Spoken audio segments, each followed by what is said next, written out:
Va al Camposanto e rischia di rimanerci a vedersela brutta lunedì a mezzogiorno una 57enne di Paderno di Ponzano che si è recata al locale cimitero a far visita alla madre defunta.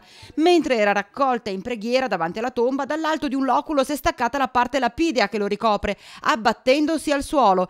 La donna l'ha schivato appena in tempo, riuscendo miracolosamente a evitare che la lastra di marmo le cadesse in testa, con ben intuibili conseguenze. Cedevano droga ai loro coetanei ormai da diversi mesi, almeno dall'inizio dell'anno scolastico, ma solo negli ultimi giorni le indagini dei carabinieri di Castelfranco hanno portato a identificare 2 minorenni di 14 e 16 anni e un 19enne, tutti di Vedelago, denunciati per spaccio di sostanze stupefacenti. Almeno 6 i clienti stabili del trio, studenti della Castellana, che saranno ora segnalati alla prefettura come assuntori di droga. A peggiorare la posizione dei giovanissimi spacciatori, il rinvenimento di diverso materiale per il confezionamento delle dosi ritrovato all'interno dell'abitazione di uno dei 3 spacciatori.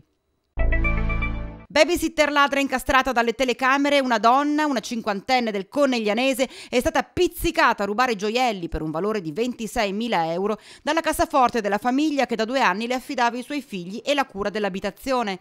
Per lei l'accusa è furto aggravato, ad accorgersi proprio i padroni di casa che si sono insospettiti per i frequenti ammanchi degli ultimi tempi. In accordo con i carabinieri hanno posizionato una telecamera nascosta che ha ripreso chiaramente la 58enne che con una chiave apriva la cassaforte e prelevava i preziosi. Per lei potrebbero essere disposti fino a 2 anni di lavori socialmente utili per rimediare al reato commesso.